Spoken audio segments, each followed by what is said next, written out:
Hello everyone, आज pedagogy of commerce की class 8 है। हमने यूनिट 2 स्टार्ट कर दी थी। आज यूनिट 2 का पार्ट 3 रहेगा।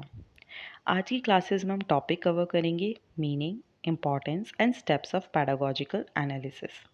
पैडागोजी पैडागोजी का मतलब होता है पढ़ाने का तरीका। कैसे एक टीचर स्कूल में पढ़ाता है और कैसे वो हेल्प करता है स्टूडेंट्स को वो टॉपिक को समझने के लिए। पैडागोजी का मतलब बस ये नहीं होता कि आप कैसे पढ़ा रहे हो। उसका मतलब ये होता है कि आप कैसे अंडरस्टैंड करवा रहे हो किसी भी टॉपिक को बच्चों को समझने के लिए, इन डेप्थ समझने के लिए। उससे वो क्या सीखा है और उसका मतलब क्या है। पैडागोजी में एक टीचर डिफरेंट मेथड्स का यूज़ करता है, डिफरेंट तरीके का यूज़ करता है। जैसे कि वो ब्लैक बोर्ड यूज़ करता है, डिजिटल बोर्ड यूज़ करता है, डिफरेंट स्ट्रैटेजीज़ यूज़ करता है। पढ़ाने का तरीका वो अलग तरीके से यूज़ करता है। किसी टॉपिक को समझाने के लिए वो डिस्कशन मेथड यूज़ कर रहा है, किसी में वो ग्रुप बना रहा है बच्चों को पढ़ाने के लिए। पैडागोजिकल एनालिसिस पैडागोजिकल एनालिसिस का मतलब क्या होता है? पैडागोजिकल एनालिसिस का मतलब होता है जो टीचर डिफरेंट मेथड्स का यूज़ करता है, क्या कंटेंट होना चाहिए पढ़ाने के लिए, स्टूडेंट को हेल्प करता है अंडरस्टैंड करवाने के लिए, किसी भी टॉपिक को अच्छे से समझने के लिए। टीचर हेल्प करता है कि क्या उसे पढ़ाना चाहिए, कैसे उसे पढ़ाना चाहिए और कैसे उसे देखना चाहिए कि जो उसने पढ़ाया वो बच्चों को समझ आ रहा है या नहीं आ रहा है। पैडागोजी एनालिसिस में हम ये चेक करते हैं कि जो भी हमारा टॉपिक रहेगा पढ़ाने के लिए, हम कैसे उसे ब्रेक डाउन करें छोटे छोटे पार्ट्स में और कैसे हम उसको डिवाइड करके एक तरीके से बच्चों को समझा पाए और ये चेक कर पाए कि जो हमने पढ़ाया है क्या वो बच्चों को समझ आया या नहीं आया। क्या स्टेप्स रहेंगे पैडागोजी एनालिसिस के? 4 स्टेप्स है। फर्स्ट है content selection and analysis, second है determination of objective, third teaching learning experience, fourth evaluation. First step है हमारा content selection and analysis. First step हमारा रहेगा पैडागोजिकल एनालिसिस में कंटेंट सिलेक्शन एंड एनालिसिस। हम ये सबसे पहले देखते हैं कि हमें क्या कंटेंट पढ़ाना है और उस कंटेंट को कैसे हमें छोटे छोटे पार्ट्स में डिवाइड करना है, जिससे हम उनकी डिफरेंट यूनिट बना के बच्चों को पढ़ा पाएँ। ये सब करने के लिए हमें किस सब चीज़ों का ध्यान रखना पड़ेगा? क्या हमारा सब्जेक्ट कंटेंट रहेगा? क्या हमारा करिकुलम रिक्वायरमेंट है? क्या स्कूल का सिलेबस है कि उस सिलेबस के अकॉर्डिंग ही हमें बच्चों को पढ़ाना पड़ेगा? क्या बच्चों की एज है और क्या उनमें एबिलिटी है? जो भी हम अगर टॉपिक पढ़ा रहे हैं, क्या वो टॉपिक बच्चा समझ पाएगा? क्या वो एज अप्रोप्रिएट टॉपिक है? क्या उसके अंदर वो क्षमता है वो टॉपिक को समझने के लिए? फिर हम ये देखते हैं, हम डिवाइड करते हैं जो भी हमारा कंटेंट होता है उनको यूनिट में डिवाइड करते हैं, चैप्टर्स हम जिसे कहते हैं। फिर हम उन चैप्टर्स को टॉपिक्स में डिवाइड करते हैं। फिर उन टॉपिक को भी हम फर्दर डिवाइड करते हैं जिनको हम सब टॉपिक्स कहते हैं। हम अरेंज करते हैं कंटेंट को अपने सिंपल से कॉम्प्लेक्स। जो भी हमारा कंटेंट होगा, जो भी हम पढ़ाना चाहेंगे क्लास में, उसको हम सबसे पहले एक जो सिंपल जो हमारा कंटेंट होगा, जो भी टॉपिक होगा, जो आसानी से बच्चा समझ पाए, सबसे पहले हम वो बच्चे को समझाने की कोशिश करेंगे। धीरे धीरे करके हम अपने कंटेंट की जो डिफ़िकल्टी है उसको बढ़ाते हैं, तो हम सिंपल से कॉम्प्लेक्स की तरफ जाते हैं।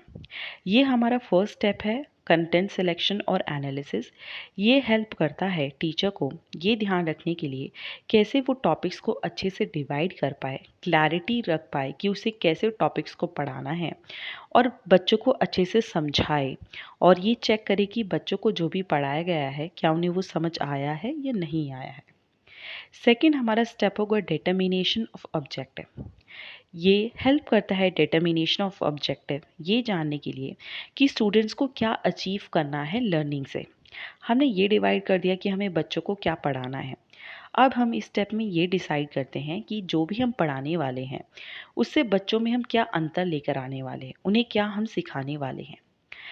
इधर हम क्या करते हैं, हम क्लियर जो भी हम पढ़ाने वाले हैं उसमें हम ये ध्यान रखते हैं कि हम क्लियर, मेजरेबल और लर्निंग आउटकम्स को ध्यान रख पाए। जो भी हम पढ़ा पाए कि क्या हम चाहते हैं वो कंटेंट से क्या बच्चा समझ पाए। जो वो समझ पा रहा है हम उसको नापेंगे कि बच्चा कैसे समझ पा रहा है और क्या उसके आउटकम रहेंगे, क्या बच्चा समझ पाया जो हमने टॉपिक उसको समझाए। ये हेल्प करता है जो हमारे जर्नल एम होते हैं उनको स्पेसिफिक ऑब्जेक्टिव में अचीव करने के लिए। कोई भी हमारा एम होता है, एक स्पेसिफिक एम है, अगर हमें अचीव करना है, जैसे हमें बिजनेस स्टडीज़ की क्लासेस करवानी है। अब हमें बिजनेस स्टडीज़ में क्या पढ़ाना है, बच्चों को different form of business organization बताना है, उनके बारे में बताना है। हम जर्नल से हम स्पेसिफिक ऑब्जेक्टिव पे जाते हैं।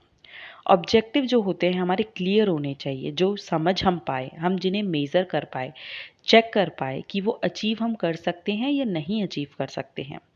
डिटर्मिनेशन ऑफ ऑब्जेक्टिव हेल्प करता है हमें डायरेक्शन दिखाने के लिए कि हमें किस डायरेक्शन में जाना चाहिए बच्चों को पढ़ाने के लिए।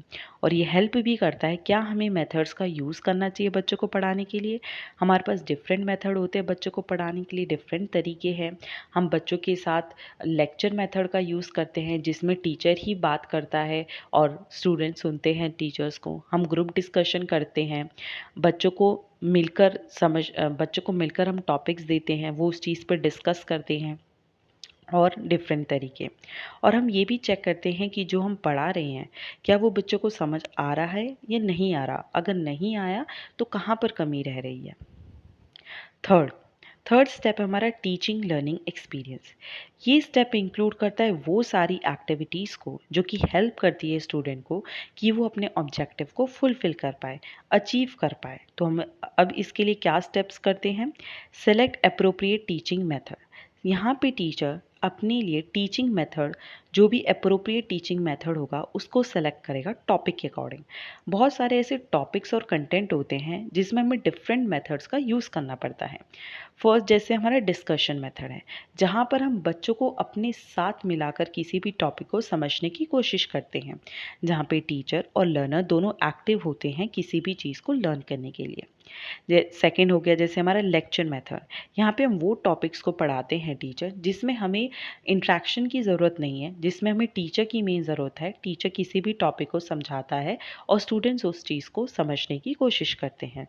डिमॉन्स्ट्रेशन मेथड हो गया, जहाँ पे कोई भी टॉपिक है उसको एक टीचर कर कर दिखाने की कोशिश करता है, जैसे साइंस एक्सपेरिमेंट्स हो गए या कुछ भी एक्सपेरिमेंट है। प्लांट के बारे में अगर हम बता रहे तो हम असली प्लांट ले आए और उसके बारे में हम डिफ़ाइन कर रहे हैं। फिर हम ये डिसाइड करते हैं कि क्या हमें टीचिंग एड्स का यूज़ करना चाहिए। हम कोई भी टॉपिक पढ़ा रहे हैं, अगर हम टीचिंग एड का यूज़ कर रहे हैं तो हम उस टॉपिक को अच्छे से समझा सकते हैं। जैसे हमने चार्ट्स का यूज़ किया किसी भी डायग्राम को समझाने के लिए, किसी भी चीज़ को समझाने के लिए अगर हम चार्ट यूज़ करते हैं तो बच्चों को बेटर समझ आता है। हमने डिजिटल टूल यूज़ किए, जैसे कि हमने इंटरेक्टिव बोर्ड का यूज़ किया या फिर हमने कोई मूवीज़ दिखा दी बच्चों को टॉपिक से रिलेटेड, या हमने वीडियो दिखाई या हमने ऑडियो वीडियो ट्रैक्स उन्हें सुनाया उस टॉपिक से रिलेटेड। हम मॉडल्स का भी यूज़ करते हैं।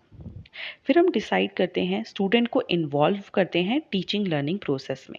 अब हम बच्चों को छोटे छोटे ग्रुप्स में डिवाइड कर देते हैं, उन ग्रुप्स को हम टॉपिक दे देते हैं, उन्हें बोलते हैं कि आप इस टॉपिक पर डिस्कस करो, आप सोल्यूशन निकालो एक प्रॉब्लम का। और हम उन्हें इनकरेज करते हैं कि वो पार्टिसिपेट कर पाए और एक दूसरे से इंटरेक्ट कर पाए, पार्टिसिपेट कर पाए, जिससे कि बेटर आउटकम आ पाए।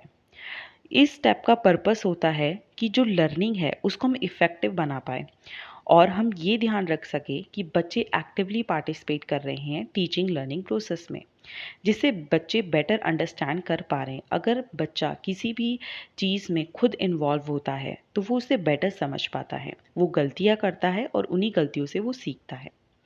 इवैल्यूएशन इवैल्यूएशन हमारा लास्ट स्टेप रहेगा। इवैल्यूएशन हमारा एक फाइनल स्टेप होता है। इसमें हम ये देखते हैं जो भी हमने ऑब्जेक्टिव सेट किए थे, एक टीचर ने जो भी ऑब्जेक्टिव सेट किए थे, कंटेंट को जो भी उसने डिवाइड किया था और समझाया था बच्चों को, क्या वो हम ऑब्जेक्टिव्स को फुलफिल कर पाए, क्या हम वो टॉपिक्स और सब टॉपिक्स को बच्चों को अच्छे से समझा पाए। इवैल्यूएशन एक प्रोसेस है जहाँ पे हम ये एक्सेस करते हैं स्टूडेंट ने क्या समझा, स्टूडेंट का क्या आउटकम रहा, स्टूडेंट कितना बेटर समझ पाए किसी भी टॉपिक को। हम यहाँ पे मेजर करते हैं अचीवमेंट ऑफ आउटकम।